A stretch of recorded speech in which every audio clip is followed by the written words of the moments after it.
Morning po. Nakikisabi po sa katabi, salamat sa biyaya ng Diyos. At kasama kita ngayon. Amen. Let us declare Luke chapter 4, verses 18 to 19. Go. The Spirit of the Lord is upon me, because He has anointed me to preach the gospel to the poor. He has sent me to heal the brokenhearted, to preach deliverance to the captives and recovery of sight to the blind, to set liberty them that are bruised, and to proclaim the acceptable year of the Lord. Our God is Jesus, is the anointed one, the miracle working God. Amen. Now let us declare our JA1 culture. 1, 2, 3, go. I am a blessing. I am anointed. I am a deliverer. I am a good follower. I don't destroy, I build. I'm not seasonal. I appreciate everyone and everything. I am part of something big. I'm in partnership with Christ and I'm not extreme. Wow. Sino dito nagpapatunay yung ating kultura sa JA1 family ay nakikita sa iyong katabi? Amen? Yan ay blessing. Amen ba? Kamusta po kayo?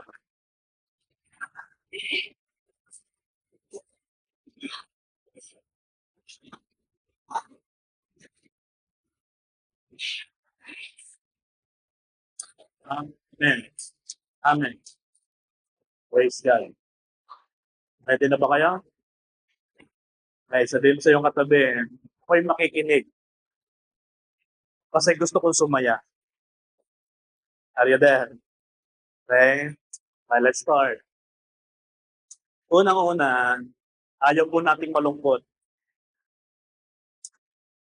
Nagde-declare tayo, paganda ng paganda, papugay ng papugay, pero malungkot, hindi rin nakikita yung ganda, hindi rin nakikita yung kapugian kasi may lungkot. The point is, walang tao na gustong maging malungkot. Ayaw natin noon. Tanungin mo yung katabi, sabihin mo sa kanya, gusto mo bang malungkot? Tara, sama ka sa akin. Ayaw natin ng malungkot. Amen ba? Pero, may mga instances na napalungkot ka ng ibang tao. Kahit anong ayaw mo, pero may mga taong makulit, pinalulungkot ka. Saya-saya mo, dadating yung tao, pinalungkot ka. May mga pangyayaring gano'n eh. Sino mag-a-agree na siya yung naka-experience ng gano'n? Masaya ka naman eh. Bakit kayo na dumating na lungkot? Pero, ang isa sa masakit na pangyayari ay ikaw na din mismo ang nagpapalungkot sa iyong sarili. Alam mo namang hindi ka gusto, ipinipilit mo pa. Kaya naman nasasaktan ang iyong damdamin. Alam mo naman na hindi ka mahal at ang mahal yung isa ay ipinipilit mo pa rin ang iyong sarili. Kaya naman somehow ay nasasaktan mo ang iyong sarili, ikaw na rin ang may dahilan eh. Sabihin mo sa iyong katabi, ikaw din naman ang may dahil. Yan. Sarili na, nagpalungkot sa sarili. Katindi, ano? Isa pang pangyayari, nalungkot ka dahil may kulang sa'yo na hindi mo makuha. May kulang na bagay na hindi matanggap. Kaya hindi maiwasan ng malungkot. Gustong-gusto mo yung bagay na yon, pero dahil hindi nagaganap, hindi nangyayari, hindi dumadating, yon ay nagtikulungkot sa'yo. Inaasahan mong darating pero hindi dumarating. Kaya naman ang puso nalulungkot. Dahil nalulungkot, naghahanap tayo ng mga bagay na magpapasaya sa atin. Maibsan, ma-uplift ang kalungkutan, ikaw ay nagkakaroon ng isang kilos, isang aksyon ng paghahanap sa tao, sa bagay, or kung ano man, mawala lamang yung kalungkutan. Pero minsan yung hinahanap, hindi natin makuha. Nahihirapan tayong abutin yon, kaya yung lungkot ay hindi mawala. Kaya naman po sa umagang ito, pagtatagumpayan po natin ang lungkot. Are you there? Sino dito gustong magtagumpay sa kalungkutan? Okay? Ang ating pong pag-uusapan ay kung paano ba maging masaya. Kaya ang title na share ko sa inyo, The Happy People. Yeah, pumalakpak ang gusto mong sumaya. Okay? Unang kilos ng pananampalataya, pwede mo bang ngitian ang iyong katabi? Smile, please.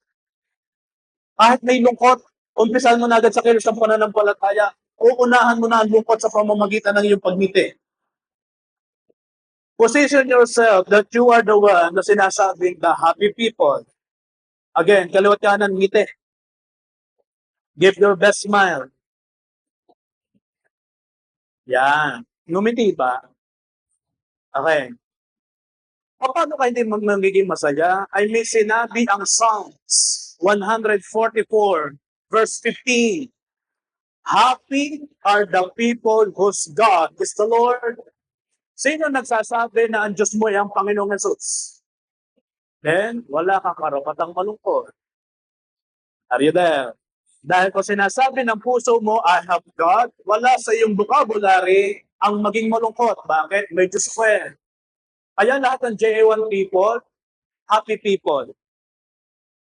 Sino dito gustong bumata ang itsura? Smile lang ang sekreto. Ngiti, ngiti. Huwag kayong tumingin sa akin na kasi mangot. Kasi ang topic na happy people eh. Kaya mahalaga kayo nakangiti. Labas ang ngipin. Labas ang pamais. Ika nga sa Batangas. Happy are the people whose God is the Lord. Ito ang kaibahan ng walang Diyos o may Diyos. Nagiging masaya ang isang tao kapag alam niya sa kanyang katatayuan, I have God. Meron akong Diyos. Okay? This is the question. At ito ang ating objective ngayon. How to be happy. Okay. Sino dito gusto maging masaya? Pag-usapan natin tatlong bagay. Paano ba maging masaya? Una, be contented with what you have. Sino may mga dalang wallet ngayon? Pwede mo bang hawakan ng wallet mo? Mabilis lang. Come on. We are living by faith. Amen ba? Okay. Meron din akong wallet eh. Buksan mo. Ikaw lang nakakakita. Huwag mong ipapakita sa katabi mo. Tatawanan ka niyan. Oh, o walang wallet, kain pa. Okay. Hawak na na. Silipin mo. Silipin mo kahit nakakapaiyak. Okay. Magkano ang laman ng wallet mo? Sino nagsasabi kulay pula? Maraming pula. Sino nagsasabi ang laman ng kanyang wallet? Maraming orange. Maraming violet. Yellow. Green. Blue. Resibo. Ano man po ang laman ng iyong wallet, maging masaya ka dyan. Are you there? Kahit ang laman ng iba ay hindi papel at bilog-bilog na puro ulo no Rizal, be contented with what you have. Are you there? Bakit? Ito ang sabi ng Hebrews chapter 13 verse 5. Keep your lives free from the love of money.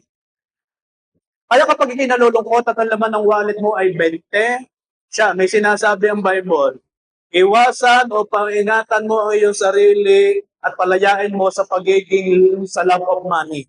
Huwag masyadong maghabol dyan.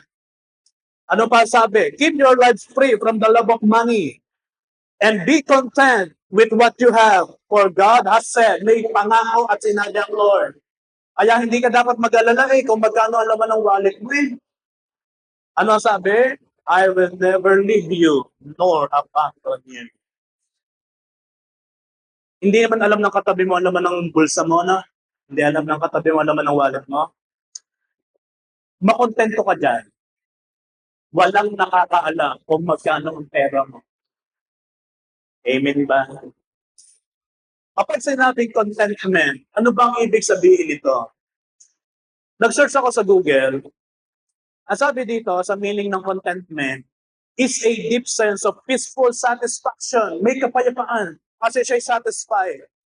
It means being truly happy. and at peace with your life exactly as it is right now, rather than constantly stressing or longing for more. Kung ano ang nandyan, enjoy mo. Alam mo ba kaya ang tao hindi masaya? Naghahanap siya ng isang bagay na mas mataas na hindi naman niya kayang i-afford. Sabi mo sa iyong katabi, maging masaya ka kung anong hawak mo ngayon. Amen ba? Okay. Ibig sabihin din ito, kailangan natin maging satisfied o maging kontento sa kung anong meron ka ngayon. Hindi ibig sabihin ni bawal ng mangarap kasi kalooban ng Diyos na tayo sumagana. Kalooban ng Diyos na tayo mag-increase. Gusto ng Lord yumaman. Nagde-declare pa nga tayo eh. Ano ang deklarasyon natin? Payaman ng payaman. Amen ba? Pero hindi ibig sabihin na sinasabi kayo maging satisfied ay bawal ng mangarap ng mas malaki, ng mas mataas, ng mas madami. Or bawal ng magsika para mas maging mabuti. Ang ibig sabihin lang ay hindi nakabase ang saya mo. Hindi nakabase ang halaga mo sa dami ng bagay na meron ka ngayon. Are you there? Tingnan mo yung katabi, sumasaya na ba kahit paano? Numingiti-ngiti na. Oh, bakit ba mahalaga na makontento sa bagay na meron ka ngayon? Again ha, sa ngayon, in this present moment. Bakit mahalaga na makontento? Ito kasi, as a Christian, mahalaga na kayo makontento sa bagay na meron ka ngayon upang mas ma-appreciate mo ang biyaya ng Diyos sa buhay mo ngayon. Kaya ang sabi ng Bible, we need to live one day at a time. May sinasabi pa ang Bible, sapat ang biyaya ng Diyos sa araw na ito. I-recognize mo na kung anong meron ka, biyaya ng Diyos yan. Huwag mong iisipin na kayo pinabayaan dahil kulang, no. Yang nasa iyo ay biyaya ng Diyos. I-appreciate mo na biyaya para maging masaya ka. Are you there? Bakit kailangan makontento sa bagay na meron ka ngayon? Siyempre, upang makaiwas sa pagiging greedy.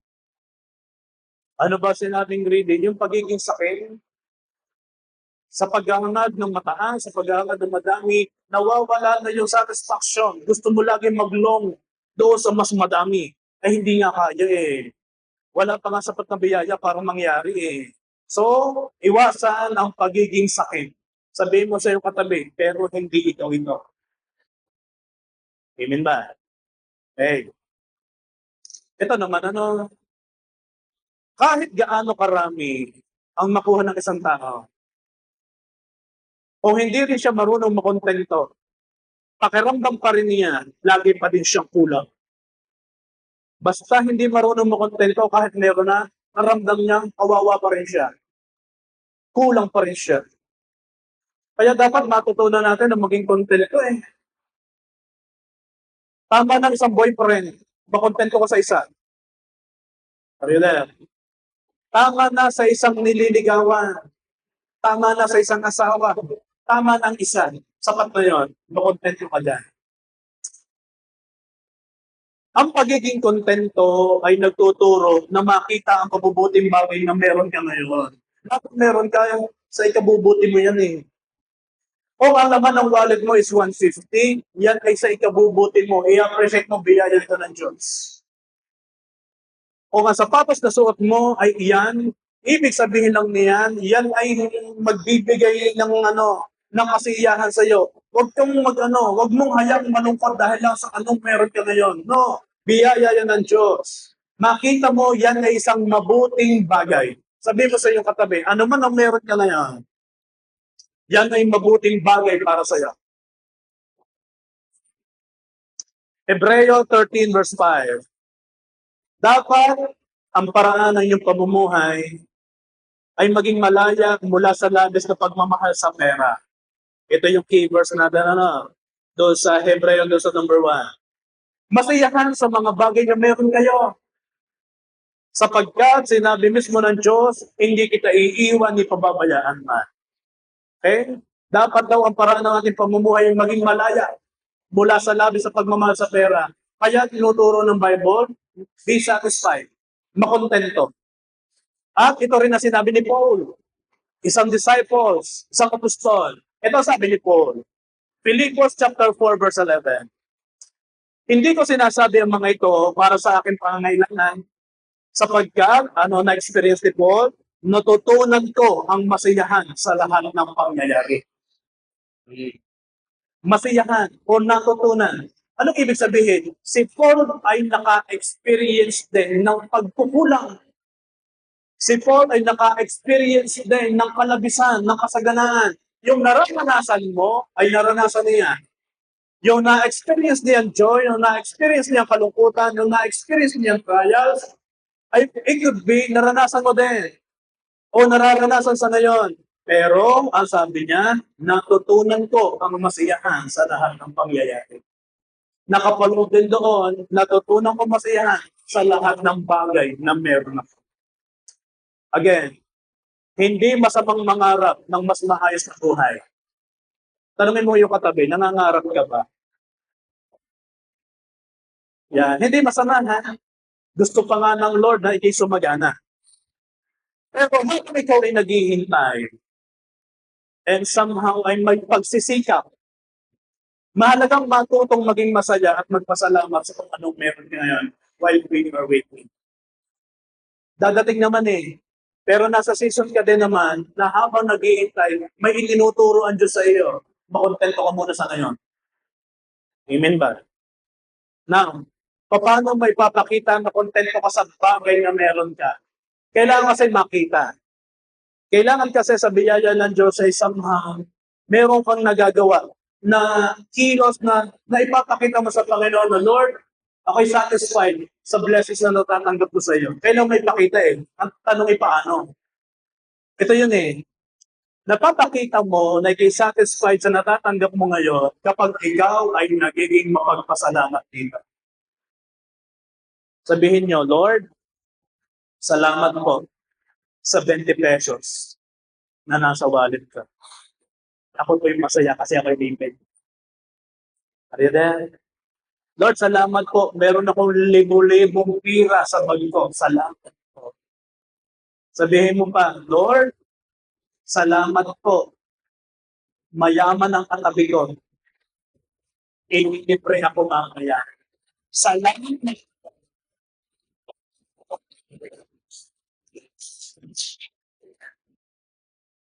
Na ipapakita mong satisfied ka kapag marunong ka magpasalamat sa bagay na hawak mo. Ang iba, hindi nagiging mapagpasalamat. Ano nangyayari? Mapaghanap. Hanap ng iba'y nasa tabi mo lang. Ipagpasalamat mo yan. Hanap ng iba'y kasama mo na.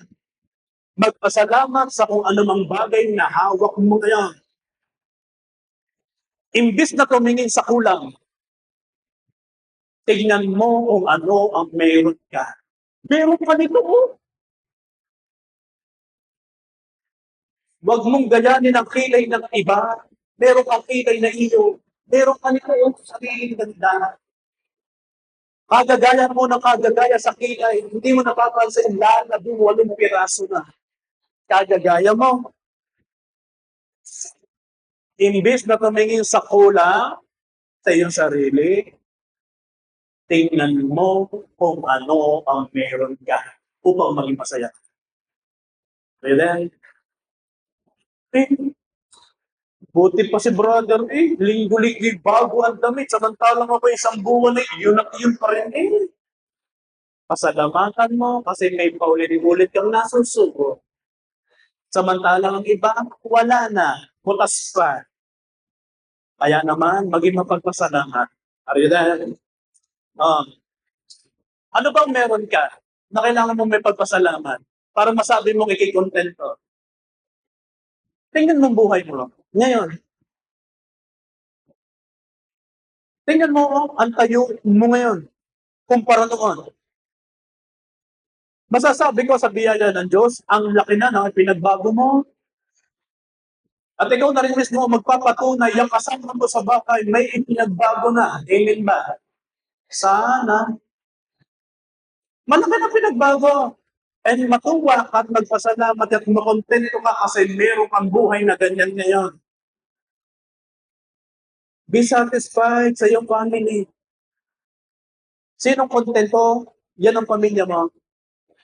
Sana ang nanay ko katulad noon. Sana ang tatay ko kamukha ni pastor. Sana ganyan, no. Kung sino kasama mo sa pamilya mo, maging satisfied ka, yan ang pamilya mo, biyaya ng Diyos yan. Sinong kontento sa kanyang kaibigan, na kahit lagi kang binubuli, mahal mo pa rin. Ayaw na kitang friends. Hindi ka dumadating sa tamang oras. Sinong masaya at kontento dyan sa kaibigan mo na yan? Parang higit at lampas pa ang reaksyon doon Sinong satisfied at thankful at kontento sa kinakain mo araw-araw? Sana katulad ako ni na Teacher J. Lagi nasa Sambuco J. Lagi nasa Sumuniko. Sana all. No. Masarap ang kain ng iba kahit nakatuyo at munggo. Arida? Kung ano kinakain mo ngayon sa araw-araw, be satisfied and be thankful kasi may kinakain ka. Mapapansin nyo, kasi simple, pero nakakalimutan natin, hindi ka pala ko satisfied. Ma-realize mo, ako nga pala yung nagdadamag ng butas, itong nandito sa harap, ay kailangan ko na palang may pagpasalamat. Naalala ko before, ang aking ama, nung nabubuhay pa, nagtatricycle yun Ang kalamitan namin inuulam sa hapon, bili sa karinderya. Kita ko ang binibilan niya, ang daming ulam Iba't ibang luto, ang dami. Mga pantry. Bakit ganito tuwing hapon? Lagi na namang ginagaang tulingan ng dala. Kaya mo naman bilang binata nagre-reklamo, ama naman. Wala na kapritana. Kalderetang pambahin. Wala ko naman di ang adobo na may itlog na nilabong. Lagi na lang ang tulingan ginagaang. Sabi ng aking ama, ang naariyan, pagpasalamat ko sa Diyos. Sabi mo sa iyong katabi kung ano ang nandyan, ipagpasalamat mo sa Panginoon. Now, na-realize ko, kaya pala laging ginataan tulingan ng kanyang binibili, yun ang kanyang paborito. Ang katwiran sa akin ay kung ikaw ang nabili, abay siya Kaya kung ano ang dala ng mga magulang ninyo, yun ang paborito niya, yun ang kainin. Huwag maghanap ng iba. Bakit? Satisfied siya doon. Ay gusto ay pork chop, ay ang gusto ng iyong ama ay tulingan, ay di sa tulingan kayo. Ano ba? Be satisfied sa trabaho. Huwag magreklamo. Paano ko ng sahod? Lagi pag napagaling na ng boss. Satisfied and be thankful. Nagawa na natin kanina, ano man naman ang iyong bulsa. Be satisfied with that. Makontento sa karelasyon mo ngayon.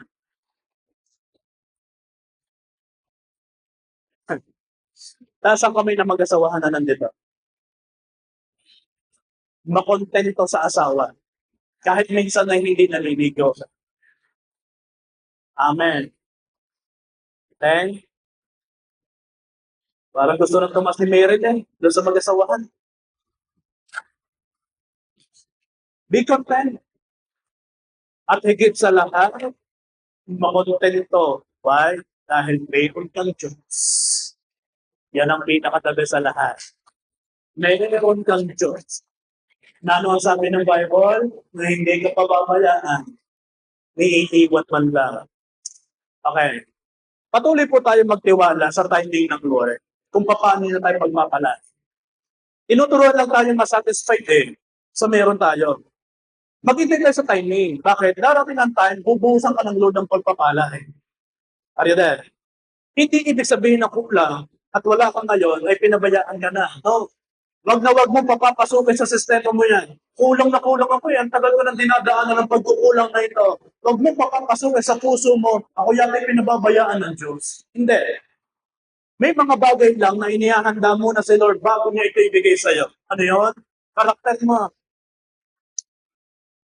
Malimit yun ito naririnig. Bakit yung pagbibigyan ng marami hindi ka marunong maging steward o sa bagay na pinagkatiwala sa'yo? Ayusin mo muna ang ugali. Kaya hindi ibigay yung pagpapala. Kung anong meron, be satisfied. First Thessalonica chapter 5 verse 18. Magpasalamat kayo sa lahat ng bagay, sapagkat ito ang kalooban ng Diyos para sa inyo kay Kristo Jesus. Kaya maganda mag-develop na sa puso natin. Ano man ang meron ako, kailangan kong maging masaya. Kasi may mga mayaman, wala dito naman may mga mayayaman, palulungkot. Ingat na ingat sa kotse, baka magasgasan. Ang dami-daming appliances, worried na worried, walang kapayapaan, baka masabog, baka masira, baka manahaw, walang kapayapaan, hindi masaya. Sa mga lang may mga mahihirap or walang ang sapat na kakayanan, noodin ninyo ang video to. I pray makarinig kayo dito.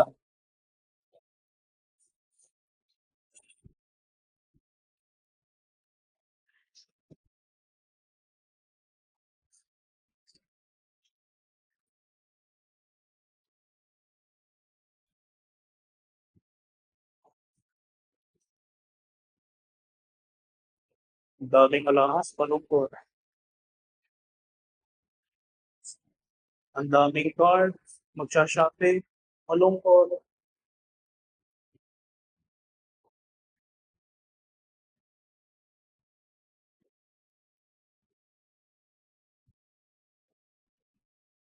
Hindi masaya, nakapag-book na ng ticket pa Boracay, malungkot.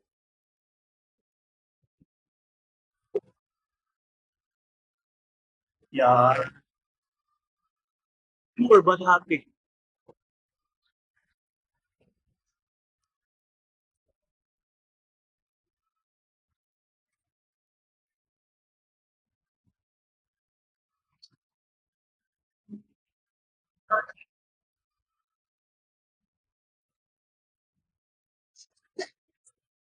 Naku, pinalayas ka sa apartment.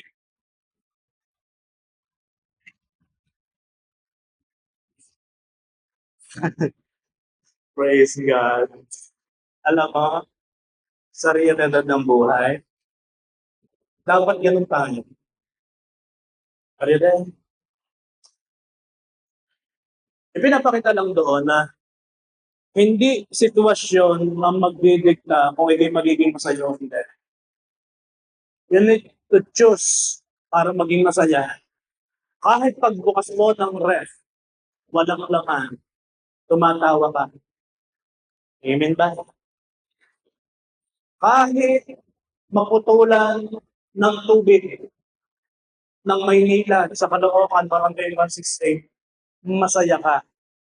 Amen ba? Kahit mapalayas, hindi ba mangyayari, no? Kahit may mga rentals na hindi mo mabayaran, sige, pinauuwi na ng may-ari, masaya ka. Bakit? Dahil pinipili mo ang maging masaya. Amen ba? Pagtuklat mo ng wallet, tawanan mo ang iyong problema. Napanood niyo ba yun? Okay. Pero ako na may masaya sa Panginoon. Bakit? Kahit nakita natin yon, poor but happy, hindi naman mangyayari sa atin yun eh. Pero gusto ko lang ipakita ninyo, may mga tao sumasaya kahit wala. May mga tao sumasaya, satisfied, kahit kakunti. Tayo, sabi nga ng verse, masaya ang tao na may Diyos. Yan ang sinasabi ng Bible. Yun yung walang Diyos. It could be walang Diyos yun eh. Masaya eh. Pero ikaw meron kang Panginoon, aba maging masaya ka. Amen ba? Okay. Matuto po tayo maging masaya kahit sa mga simpleng bagay lang na natatanggap. Hindi yung pagkakatanggap, ito lang, kulang eh. Huwag ganun. Kung anong ma-receive, be thankful. Alalahanin na hindi nasusukat ang anong bagay na meron ka sa kahalagahan. Hindi sila magdidikta ng iyong words. Ikaw po ay mahalaga.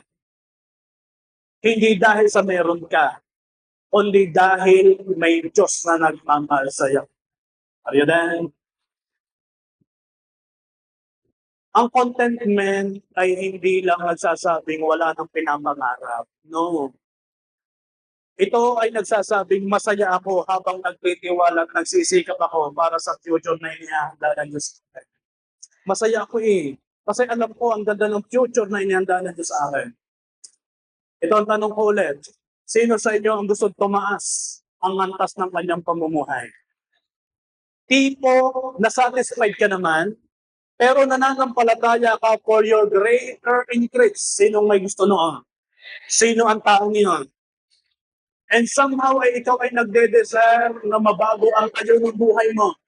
Satisfied, pero you are looking, you are aiming something na, Lord, kontento naman ako Pero Lord, mas pagpalain mo pa ako upang maging pagpapala sa iba. Sino yun? Oh, listen to this. Kung gusto mong mabago ang tayo ng buhay mo, dalhin mo ang sarili mo sa tayo na magpapataas ng iyong pananampalataya. Wala naman nangyayari sa buhay mo. Ay, iyon pa rin ang routine ng iyong ginagawa. Hindi dapat ganoon. O sa tingin mo, walang nangyayari, walang dumadating na bago, huwag kang makastay doon. Kumilos ka sa pananampalataya, dalhin mo ang iyong sarili doon sa bagay na ng iyong faith kay God. Upang may mangyaring bago sa buhay mo, kumilos ka din ng bago batay sa mga ipinapagawa ng Diyos.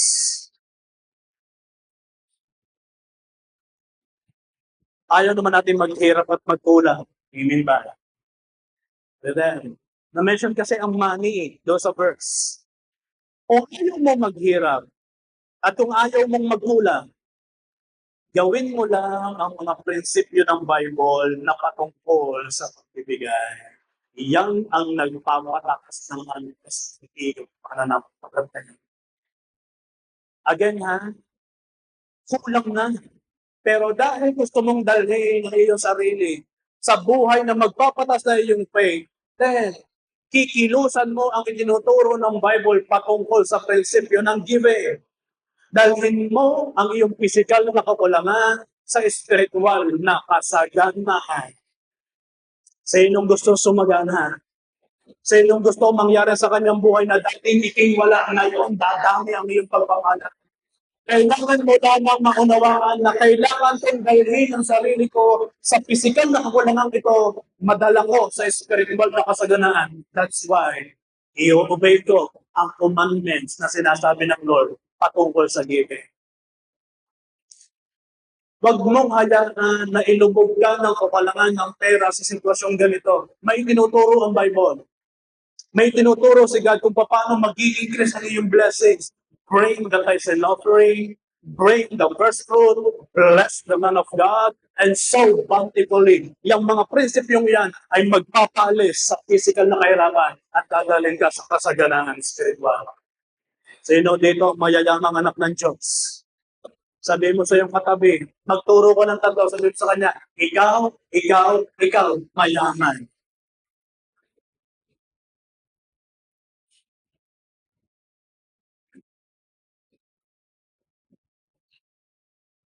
Pumalakpak ang mayayaman.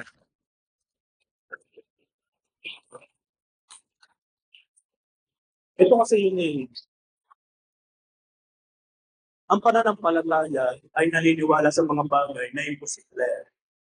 Naniniwala sa mga bagay na mahihirap, yan ang nananampalataya. Pero back up din ito sa lahat ng nananampalataya, ito yon. Ang nananampalataya ay masaya.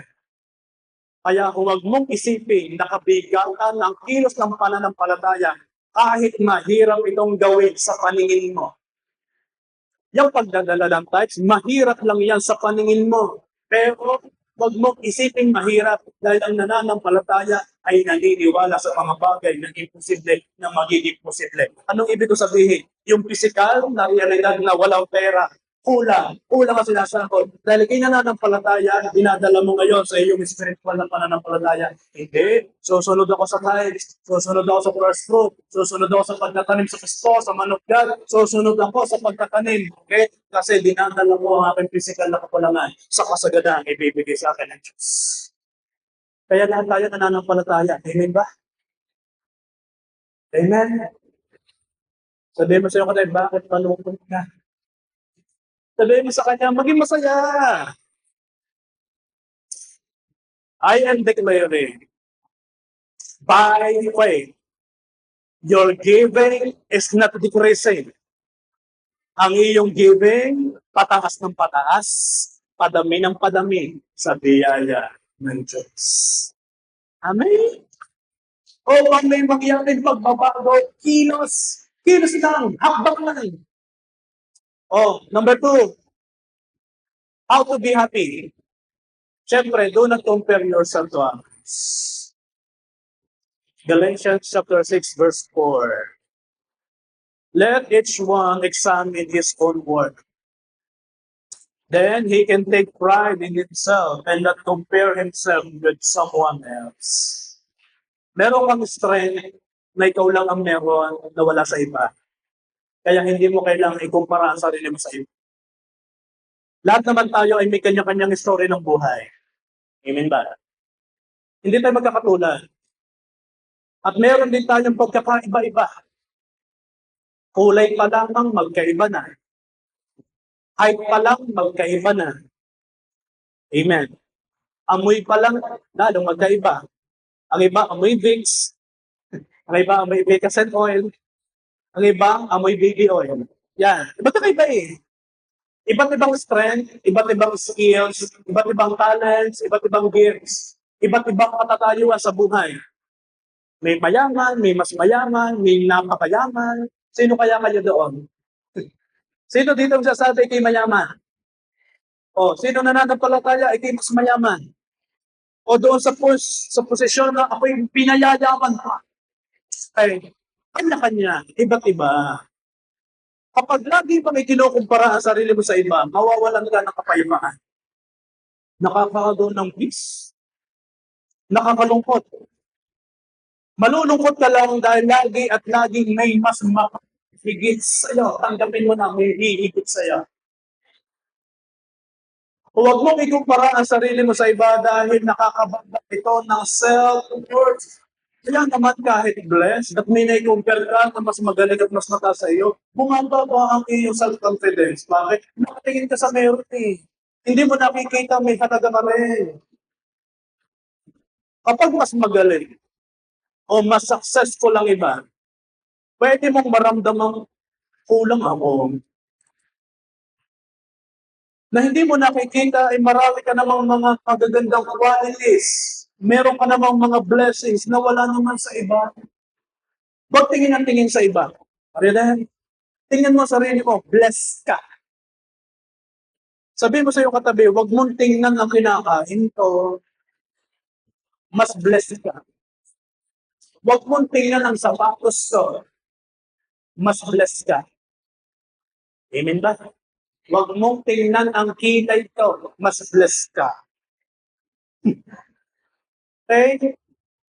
Bakit ba dapat hindi ikumpara ang sarili sa iba? Bakit? Dahil magkakaroon ka ng hinggil ng insecurity kapag may kinumpara mo ang sarili mo sa iba. May mapapansin kayo eh.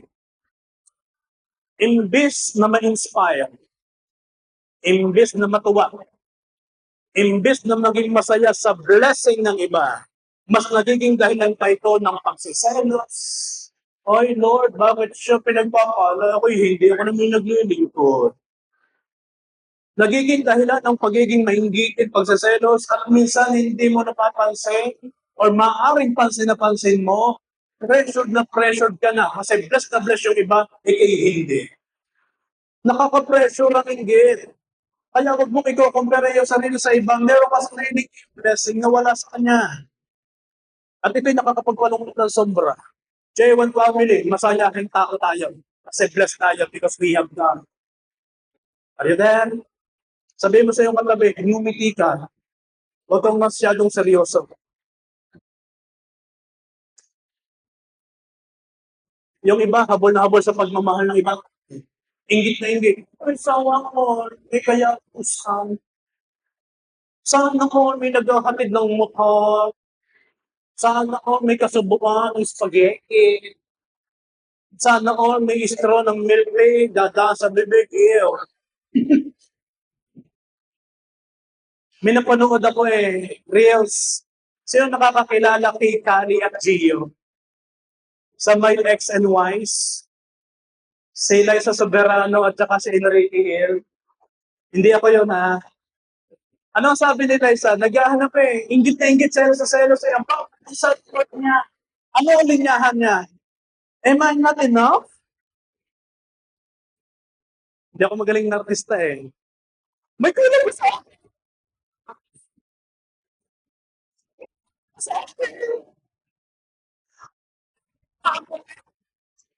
Kapalit-palit ba ako?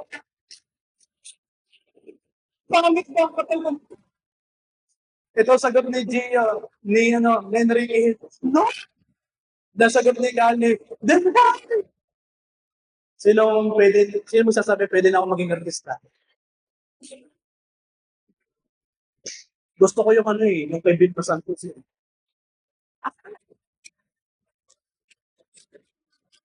Sino gusto masampa? Ang totoo, sa tingin mo yung wala, pero ikay meron. Amen. Kaya maging masaya ka. Amen ba? Don't compare yourself to others. Dahil hindi mo nakikita ang buhay at ang story ng buhay nila o bakit sila pinagpala ng Diyos. Wala kang alam. Ang nakikita mo lamang ay yung panglabas na anyo. Nakikita mo lamang yung success nila. Pero yung mga bagay na dinaanan nila ay hindi natin alam. Ang nakikita mo, kotse niya. Ang nakikita mo, ang make-up, ang damit, ang tayo niya, ang buhok niya. Ang nakikita mo ay yung magaganda sa kanya, pero hindi mo nakikita ang naging struggles niya. Kaya don't compare yourself to others. Naiinggit ka sa iba. Baka kasi yung kinaiinggitan mo ay nagsisikaw. Baka kasi yung kinaiinggitan mo ay masisipag. At ikaw na naiinggit, ikaw naman ay walang ginagawa. Yun ang masakit. Sabi mo sa iyong katabi, aray, ito. Inggit na inggit, ikaw na may tulong. Samantalang kinaiinggitan mo ay trabaho, hard working, samantalang hindi ka. Mahirap yung ganun Kaya minsan na nagpapalo ka sa sarili mo, bakit yun pinagpapalay? Ang tagal ko na rin kumakan sa church. Nagpapay siya Hindi. Sabi mo sa iyong katabi, aray ka. Sabihin mo sa iyong katabi, wala kang kalaban ng mahinggit. Amen ba? Tandaan niyo po ito. May kanya-kanyang timing ang bawat isa. May mabilis agad kasing dumarating na blessing sa iba May mabilis At ang iba naman ay wala na din sa ngayon. Sa ngayon. Pero ang lahat ng bagay ay darating din sa tamang panahon. And wait for your perfect time. Sabi mo sa iyong katabi, sa ngayon ay wala pa. Pero darating na. Fools. Amen? Palakpakan natin si God. Pastor, hindi ko may iwasang i-compare Kasi obvious Ang tayo na niya Ako 5'4 pa rin siya, 7'6 Ang layo na ng difference Let's say, hindi na may iwasan ang mag-compare. Kasi apektado na Ito yon. Kung meron kang pagkukumparahan, yun ay ang sarili mo. I-compare mo ang iyong sarili kung sino ka noon at sino ka na ngayon para walang maapekto ang ibang tao. Do it to yourself. Kinukumpare mo ng ibang tao, hindi mo napapansin, nasisira na ang pagkatao niya, makakumpare mo mag-compare. I-compare mo yung sarili mo doon. Sino ka noon at sino ka na ngayon? Wala ka na nagrabyado, wala na nasirang image, sarili mo pa rin, then improve yourself para maging bless ka sa biyaya ng Diyos. Tingnan mo kasi kung paano ka nag-grow. Lagi ka nakatingin sa kulang Tingnan mo kung paano ka nag-grow. Huwag mong i-compare yung sarili. Tingnan mo kung paano ka natututo. Umunawa na salita. Umilo sa pananampalataya. Tingnan mo ang sarili mo kung paano ka lumapit sa Panginoon. Ang goal ay hindi lang maging katulad ng iba. Gusto ko meron nito, gusto ko meron ganyan. Hindi lang yun ang goal mo. Kundi ang maging pinakamahusay na version ng sarili mo ayon sa plano ng Diyos. Yon ang iyong goal. Yon ang iyong yung magandang version.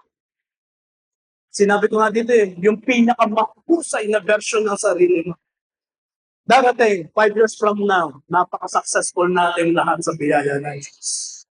As long as may salita na ating susundin, may salita na ating pangahawakan pananampalatayanan, bumilang ka, 5 years from now, napaka-successful na yan.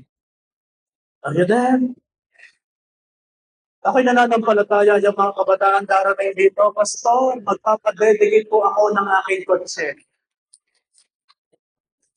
Sinong gustong mga kabataan gano'n? Pastor, magpapadedicate po ako ng bago kong motor. Nagmanggap po ako ng bago kong motor. Ano po ba? Yan ang aking prayer. Lahat ng kabataan maging successful. Hindi maging sakit sa ulo ng mga magulang. Kaya bumilang ka, 5 years from now, ang laki ng pinagbago niyang katabi mo. Ang goal, para maiwasan ang pag-compare sa sarili, ang iyong ego ay pakusayin ang versyon ng iyong sarili. Paano maiwasang ikumpara ang sarili sa iba? Ito yon. Tanggapin mo na talagang meron ng masigit kasi sa iyo. Anong gagawin? Mas maganda talaga ang kuko kumpara sa iyo. Yung kuko ng iba may dugtong. Ang iyong ingrown. Tanggapin mo na mas higit talaga kaysa sa iyo. Amen. Tanggapin mo. Maganda ka sa iyong tayo, yung pagtanggap sa kung anong meron ka at kung sino ka. Nakakano yan. Nakakakaba ng puso. Peace. Nagkakaroon ka ng peaceful na puso. Wala kang iniingatan eh. Ano kung meron? Basta ako'y payahan ka. Ang sarap na mo pa yung Hindi ko kailangan maging katulad nila para maging masaya. No. Ikaw ay may sariling kakayanan na wala din ng iba. I-enjoy mo yan. At pwedeng gamitin para sa Lord upang maging kagamit-gamit yan sa Panginoon. Ikay merong unique gifts. Ito ang iyong isipin. May naiinggit din sa Ba't ka may iinggit? Ba't may compare? May mga tao may naiinggit din sa iyo. Hindi lang ikaw nakakaramdam ng inggit. Meron ding naiinggit sa iyo. Sabihin mo sa iyo katabi, yung itsura mong yan. Talagang ganyan na yan. May naiinggit dyan eh. Kaya hindi mo kailangan i-compare. May nag-iingit din na gusto ka din nilang makatulad. Sa halip na ikumpara ang sarili sa iba, gawin mo siyang inspirasyon. Huwag po natin gawing competition ang pagtingin mo sa meron ng iba. Huwag mong i-compete. Huwag kang makipagpaligsahan. Gawin mo siyang inspiration. Imbis na mainggit, itong isipin mo, kung nagawa nila at kung nagkameron sila, magagawa at magkakameron din ako sa biyaya ng Diyos. Pumalakpak. Wala pa akong sinasabi kung bakit. Sabi na. Sabihin mo sa iyong katabi, yung cellphone na yan, may hawak pa cellphone. O kahit yung yung mini pan, sabihin mo sa kanya, magkakameron din ako niyan.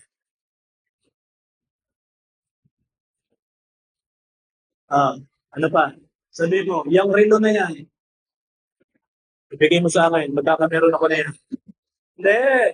O anong meron yan, magkakameron ka din. Amen ba? Sabihin mo, yung pilik na yan, sabihin mo sa iyong katabi, yung pilik na yan, huwag mo nang galawin. Tapos na. Lahat ng kulang, idadagdag ng Diyos sa iyo. Amen ba? Lahat ng wala sa iyo sa ngayon, ibibigay ng Diyos sa panahon. Huwag mo lamang ikumpara ang sarili mo sa iba. Meron kang iyo. Amen ba? Sabihin mo sa iyong katabi, masaya ka na.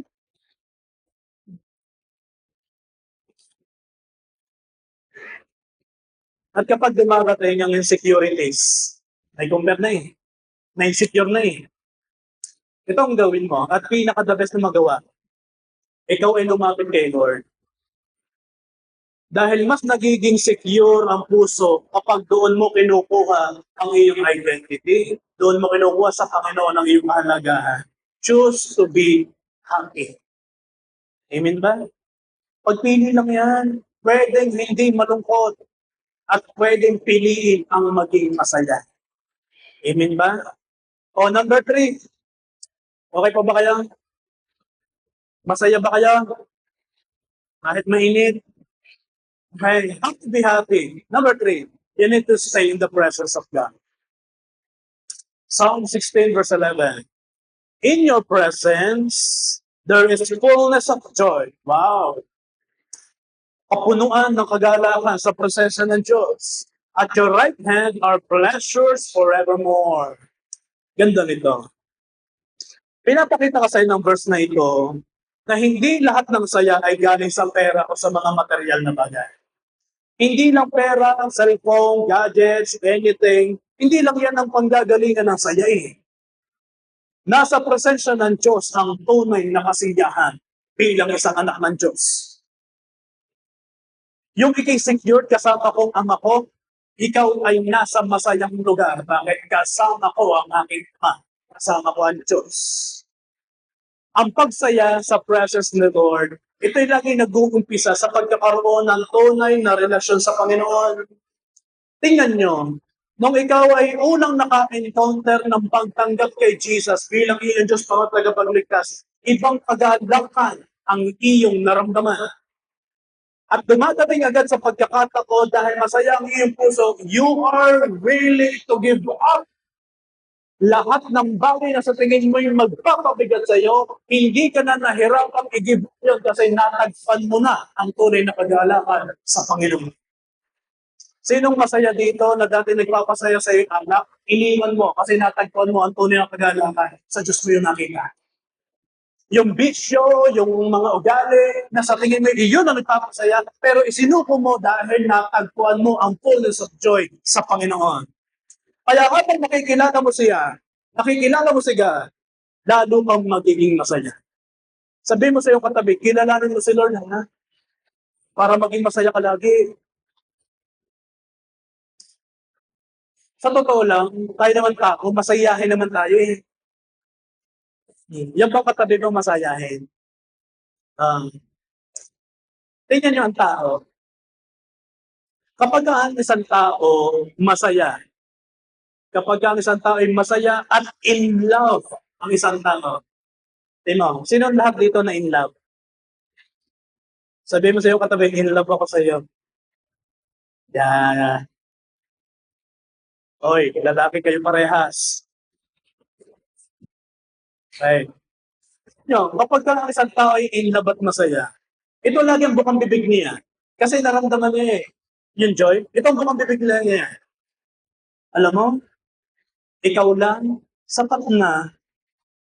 Ay, luwala ako sa iyo. Yun yung mga salita ang kapag in love at kapag masaya ang puso. Ang bukang bibig niya, ikaw lang sapat na. Hindi mo na kailangan magpaganda. Sapat ka na. Oh, ito pa. Ito ang sinasabi ng mga mambobola. Ngitin pa lang, nagliliwanag na ang buhay ko. Nasaan na nagsabay? Ano pa? Ito yung sinasabi ng masayang in love ng isang tao. Makita lang kita, buo na ang araw ko. Wala pang tanghali, magkaaway na. Nasa ang buo ang araw, nakita lang. Ito pa, palalim na ng palalim kasi inspired, masaya, in love ng isang tao. Lagi na sinasabi, makasama lang kita, maligaya na ang buhay ko. I know and I do believe there is someone in you na nagsabi ng pero tingnan niyo ito, lahat ng sinabi niyo ng isang taong in love at masaya, ito'y dapat kay Lord nasasabi. Ito'y dapat sa Panginoon na iipakita. Bakit? Dahil ang Diyos ang higit doon sa tao nagsasabi. Are you there? Oh, I pray dumating tayo sa pagkakataon na lahat ng sinasabi mong mabubulaklak na salita na sinasabi mo sa tao ay masabi mo sa Panginoon dahil tunay kang masaya sa Panginoon. Ang gagaling kasi nating mag-appreciate ng tao. Alam mo, kapag humahangin at ang iyong buhok ay medyo napapayit-payit ng hangin at ikay gumaganon-ganon, ang ganda mo, ako'y in love na in love sa iyo. Nakakatunaw ang iyong kagandahan. In love na in love ka doon. Kapag natayo naman ang buhok, ay bumagagi yun. In love na in love saya tayo. Na I pray na dumating sa pagkakataon na lahat ng magagandang salita ng pag-appreciate ay isinasabi mo sa isang tunay na nagbibigay ng kasiyahan. Walang iba kundi ang Panginoong Jesus. Amen. Pwede ba natin palakpakan si Lord doon?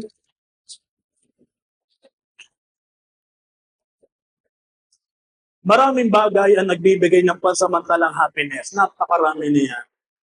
Pero ang joy na galing kay Lord, yan ang happiness na pangmatagalan.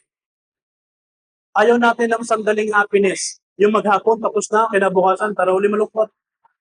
Ayaw natin ng ganun, ano?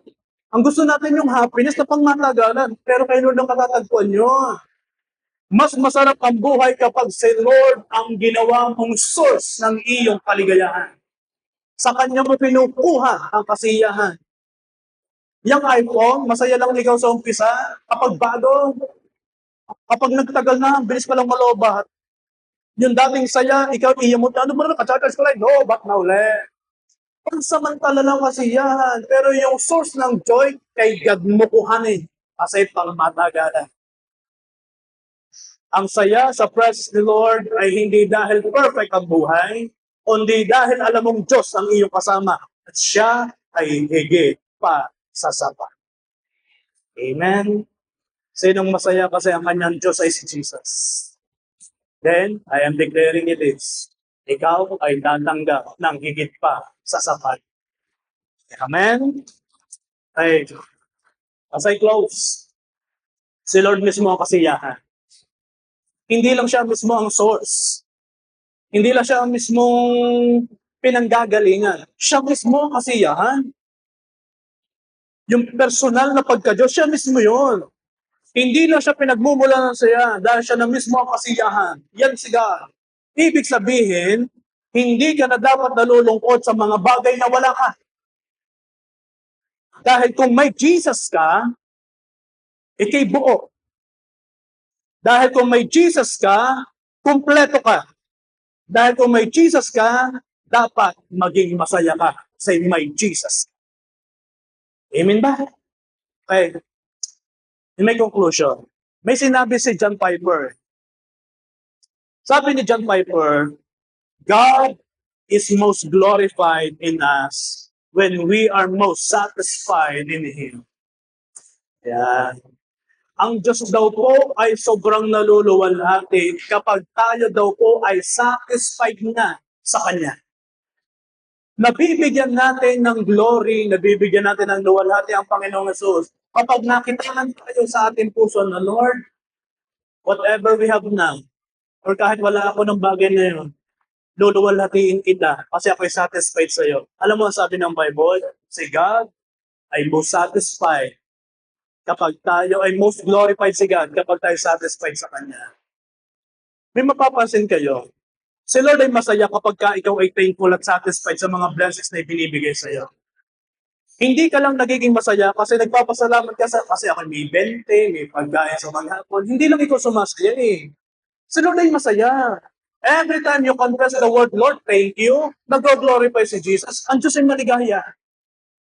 At ang Diyos ay tuwan-tuwa kasi nakikita niya ang kanyang anak, siya ay thankful. Ay, salamat naman, na-appreciate ng anak ko ito ang biyayang ibinigay ko sa kanya sa araw na ito at naluluwalhati ang kanyang pangalan doon.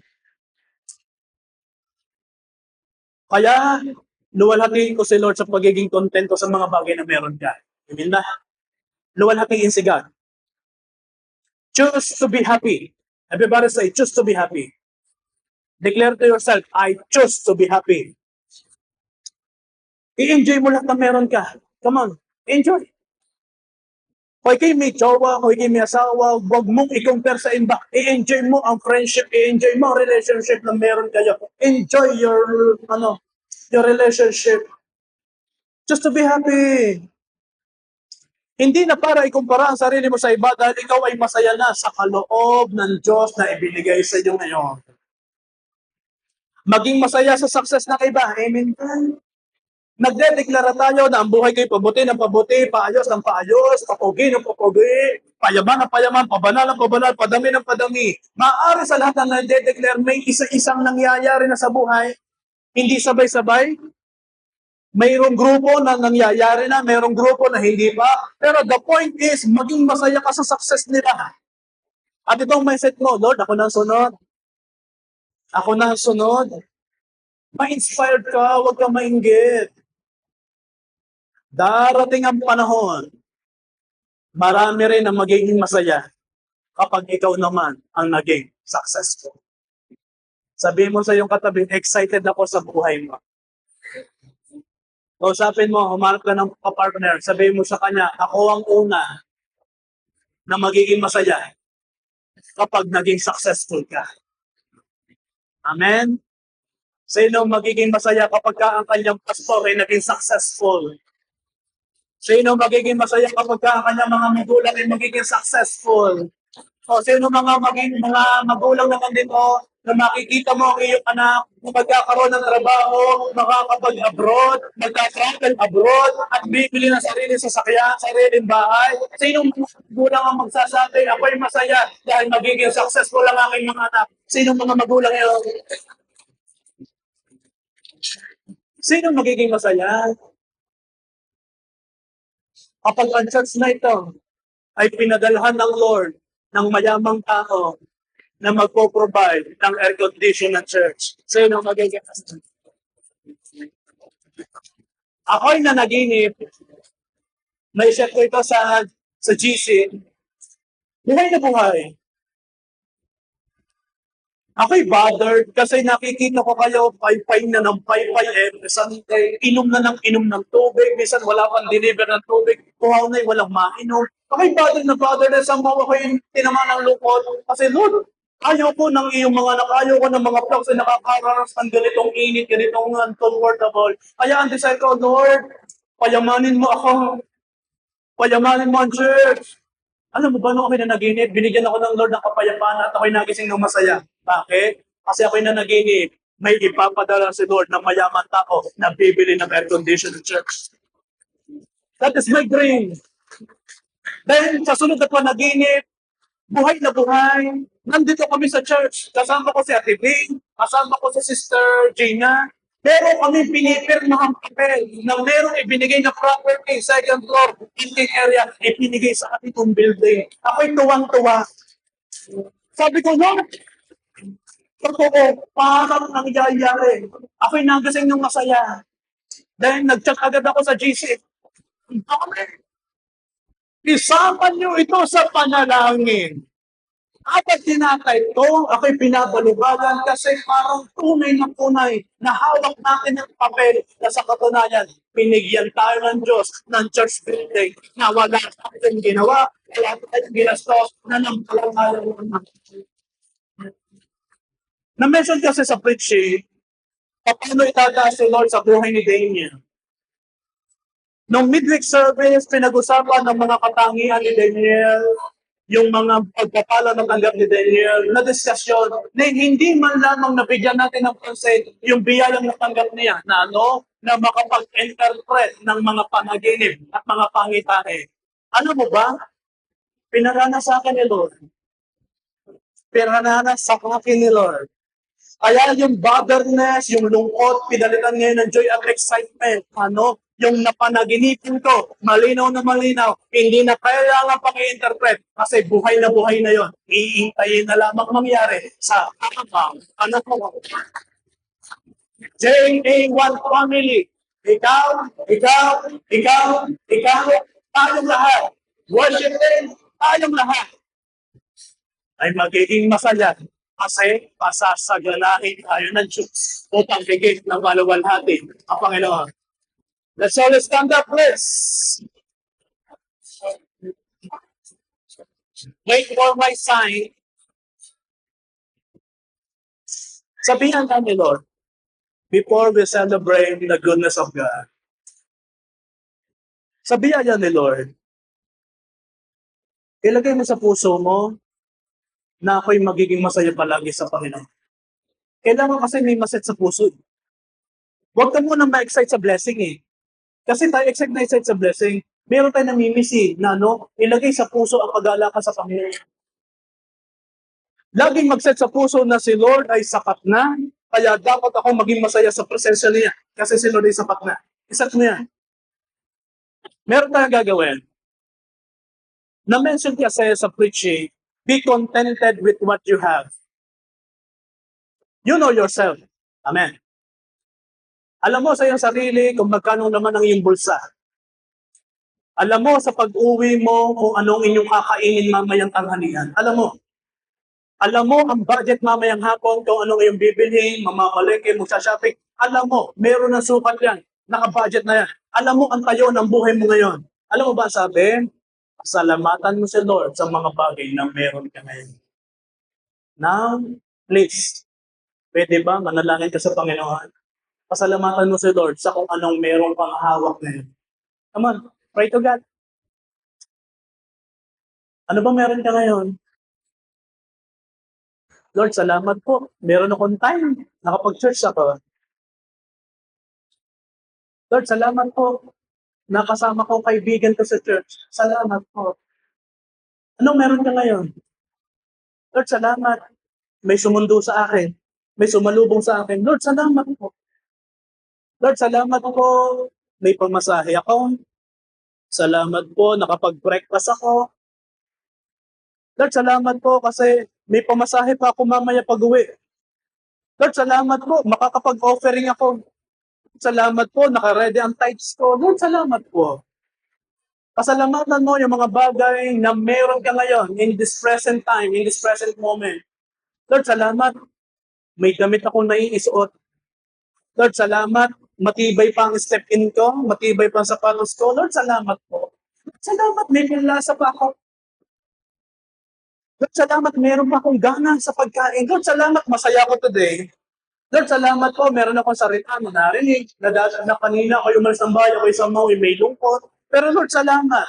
Kasi nakarinig ako ng salita on how to be happy. Lord, salamat po. Pasalamat mo si Lord.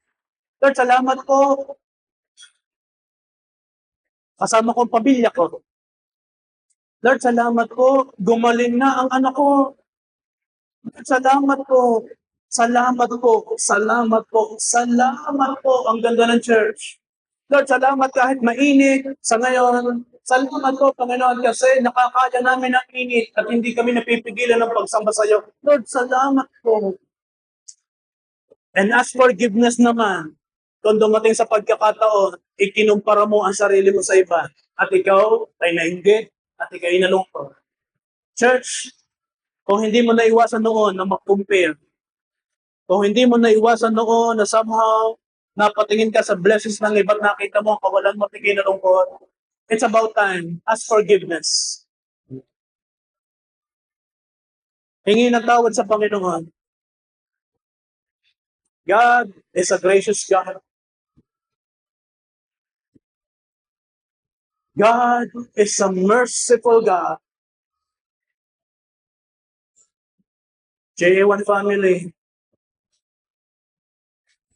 ibabalik ko ang Psalms 144 verse 15. Happy are the people whose God is the Lord. Look at me please. Hindi bagay ang malungkot sa isang taong alam niya na mayroon siyang Diyos. Are you there? Hindi bagay sa isang nananampalataya ang maging malungkot kasi alam mo sa tayo mo, I have God, na may nagsasabing Diyos sa akin na hindi man ako iiwan ni pababayaan man. Hindi ako malulungkot kasi may pangako ang Diyos. Meron akong Diyos, may pangako siya. Kaya naman, sa halip na maghanap ng iba, na magdadagdag ng katuwaan sa akin, sa halip na ikumpara, ang pipiliin ko ay makontento. Ang pipiliin ko ay hindi i-compare. At ang higit kong pipiliin, mag-i-stay ako sa presensya ng Diyos. Paano ba na ipapakita na masayang isang tao? Di ba pumapalakpak? Di ba sumisigaw ng thank you, Lord? Di ba somehow ginagalaw-galaw ang paa? Sumasabay ang beat ng drums? Sumasabay ang melody ng keyboard? Sumasabay din ang palakpak? Tumitingin sa pasto ang nagsasayaw sa una? Ang dancer pumupunta sa una kasi nasasaya? Oh! Just to be happy! Let's worship the Lord! Galaw-galaw! Lahat gumalaw, masaya eh. Hindi na. Kayanin niyo ako. Mga galaw!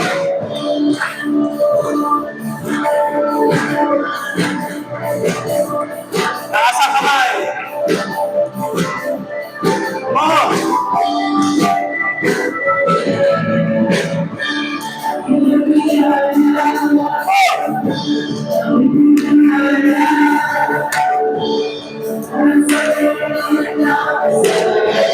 Simple steps.